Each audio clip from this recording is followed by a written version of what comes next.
Welcome to the Grace and Grit podcast, made for women who want their healthiest years to be ahead of them, not behind them. Join your host, Courtney Townley, right now as she breaks down the fairy tale health story you have been chasing all of your life into sensible action steps and lasting change.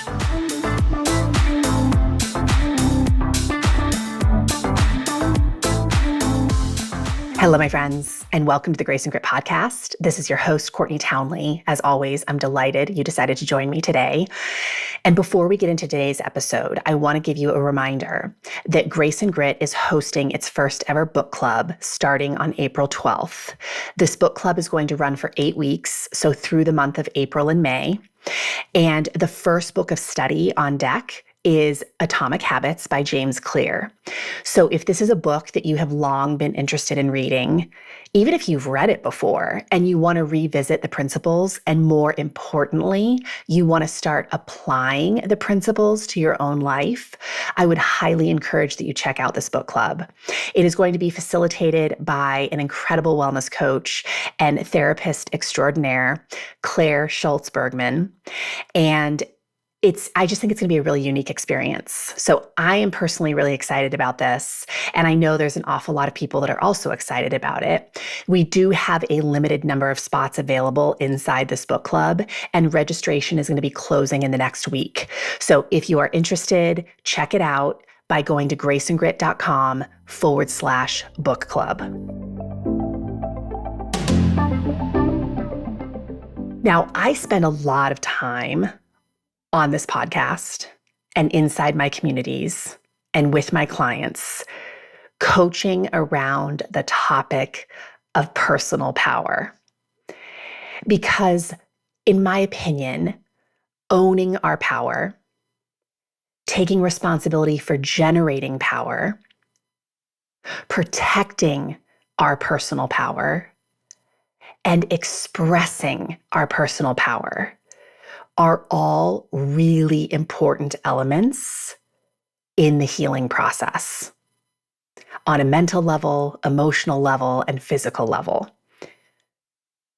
And while there are a lot of things that rob us of our personal power and cause what I'm going to refer to today as a power wound, I really want to talk today about what I consider to be the ultimate power wound and what you can do about it.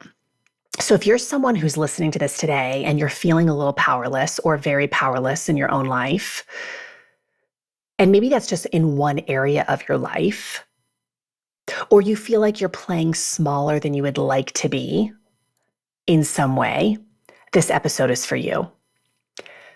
So let's start off by defining what power is. And I think this is really important because as I've really done a deep dive into exploring power with a lot of people this year, specifically a lot of women, it's really interesting at people's relationship to the word power. So I think it's really important that we kind of start in a place where we can actually hear the word and not have a adverse reaction to it, not have resistance right out of the gate. So the way that I like to think about power, specifically personal power, is that it is our ability to produce an effect in our life. It is the ability that we have to manage and influence our own thoughts and emotions and behaviors in order to create the things that we want for our life. So in the most basic terms, personal power is our ability to be creators in our own life. It is our ability to master ourselves. Another way that I like to think about personal power is that it's our life force. It is our ability to feel vibrant and fully alive. And I really believe that personal power is very closely related to self-leadership, in that it is very difficult to elevate personal power without strong self-leadership skills, which is why so many of the episodes of this podcast are dedicated to the topic of self-leadership. We are all stewards of our own power. It is our responsibility to generate it and protect it and spend it in ways that feel congruent with how we want to be showing up. So let's talk about what a power wound is. A power wound is anything that robs you of your power unnecessarily.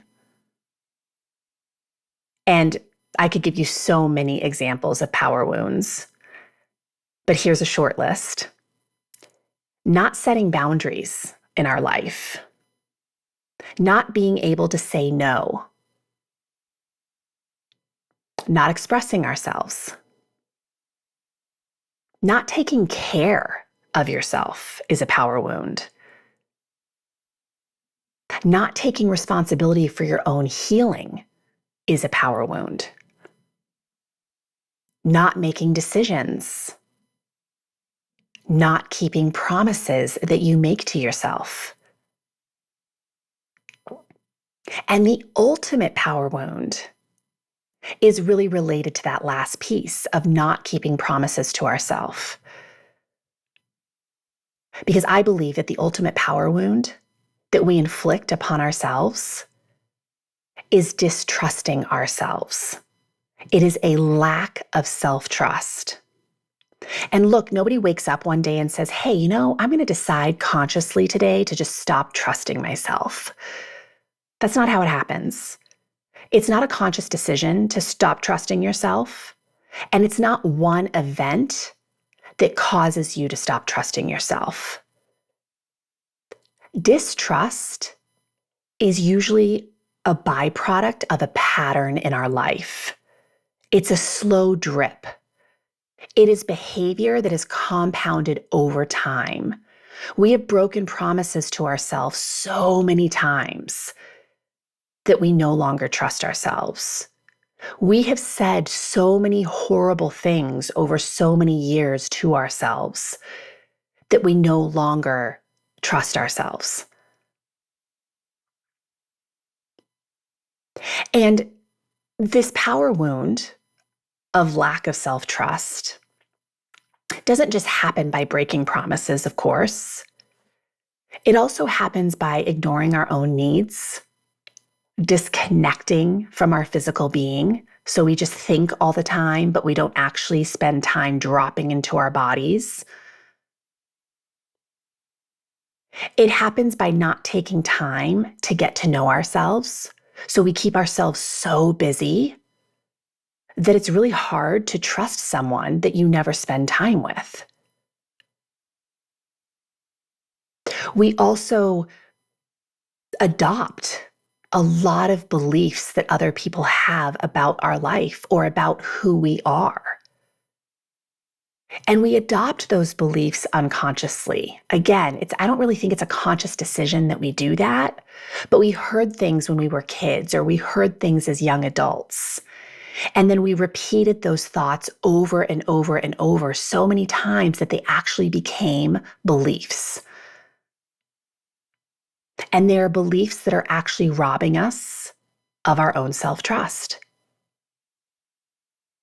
And to me, this is also very closely related to self-image, because self-image is really the habit, it is a pattern of how we see and how we think and how we feel about ourselves.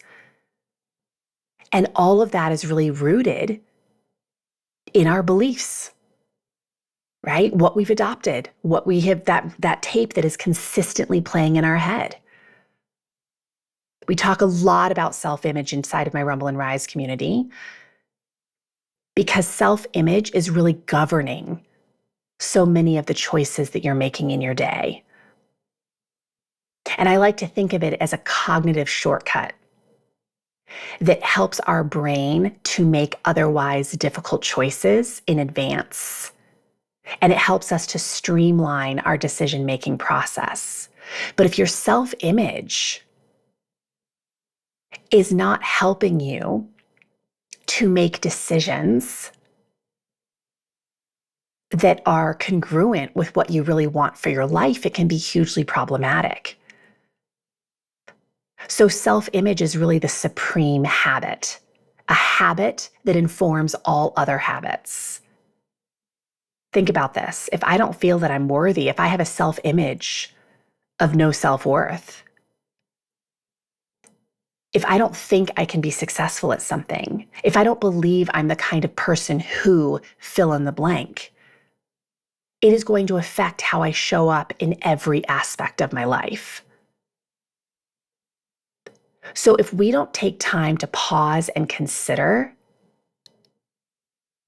our own self-image, your self-image might actually be a power wound. It might be the very reason you don't trust yourself, because you don't see yourself as someone to be trusted. And I see this a lot in even with our relationship with our bodies, right? Body image is a part of our self-image. And I think one of the big reasons a lot of women don't trust their bodies is because they have spent decades encouraging themselves to distrust their bodies through the way that they're thinking. So how does this show up, right? Like how do we know that we're not trusting ourselves? How do we know that we have this power wound of distrust? Well, it might show up for you as indecision. Simply not giving yourself permission to make decisions because you don't trust yourself to make the right decision, which I always find really interesting because the only thing that makes a decision right is that you decide to make it right. But we often think there is someone out there that needs to approve of all of our decisions. And so we hand over the power to those outside entities, those outside people, rather than trusting our own knowing. That creates distrust with ourselves. We also might be showing up inauthentically in our life, doing a lot of things that we don't really want to be doing because we don't trust ourselves to show people who we really are. We don't trust that people will like who we really are if we're authentic with them. So we end up living a very inauthentic life. We get stuck in careers we hate. We stay in relationships that don't really nurture us. We don't go after the things that we truly want because we aren't trusting ourselves. We don't take risks. Life starts feeling very frustratingly small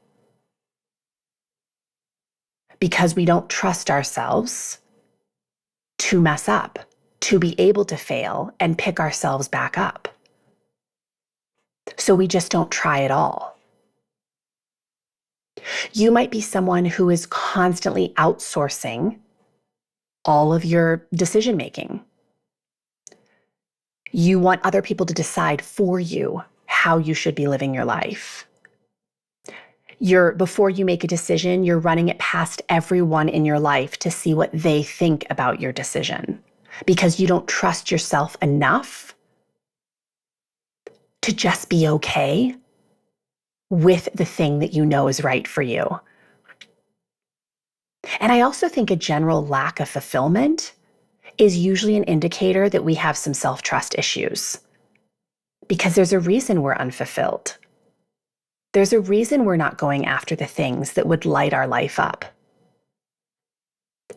And I feel like that always circles back to the self-trust conversation. So the bigger question is, how do we start healing this wound?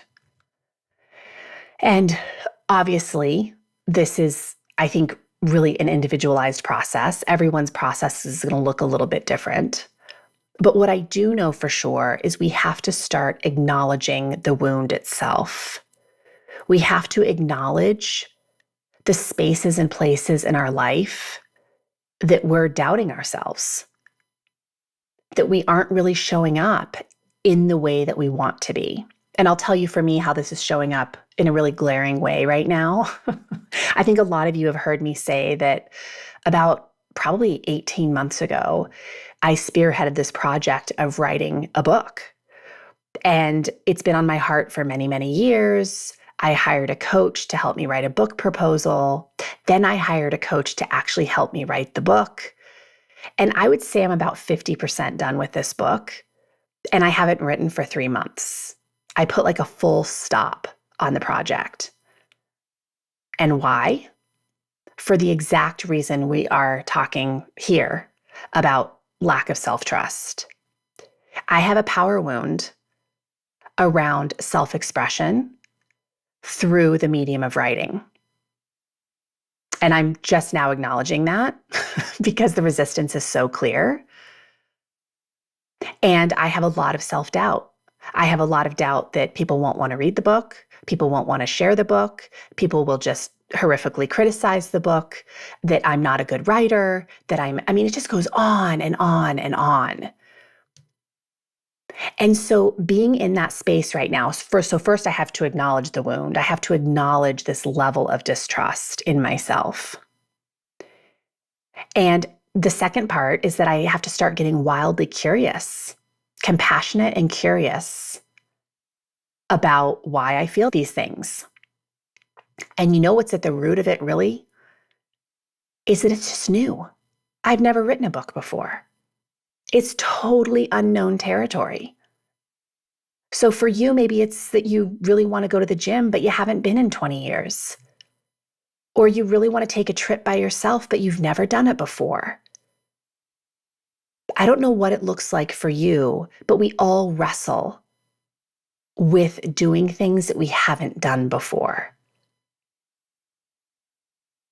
And so being compassionate and curious with ourselves in that space really allows us to ask the question, do I like my reasons?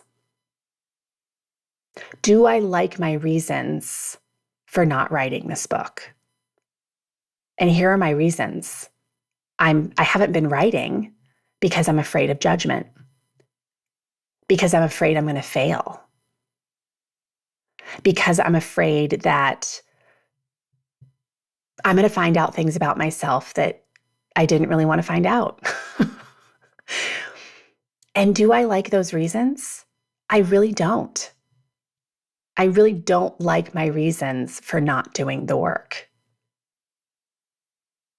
And so knowing that helps me to decide hard that I really do want this. I've always wanted this. And so am I now willing to get in the arena with discomfort and practice writing and get my first book out there? Am I willing to keep asking for help, to express myself through writing? Am I willing to show up on the regular, to start trusting myself in the arena of being an author? And yes, I want that level of trust with myself. And so it requires that I'm in this really messy, hard place of rumbling with a lot of resistance and simultaneously showing up anyway. So I share that with you because I'm sure that in some way, shape, or form in your own life, you can identify with that. And for all of us, it circles back to self-trust. We can live in a space of distrusting ourselves because we're unwilling to try, because we're unwilling to figure it out, or we can heal this wound by showing up and doing the work that we've called ourselves to do. Messy and imperfect and all the things. So I don't know who needed to hear that today. I don't know what your specific power wound is, but I bet you do. And it's worth healing, so you can reclaim all your power and be a fully expressed human. All right, my friends, I hope you have a great day, and I will see you again next week. Take care.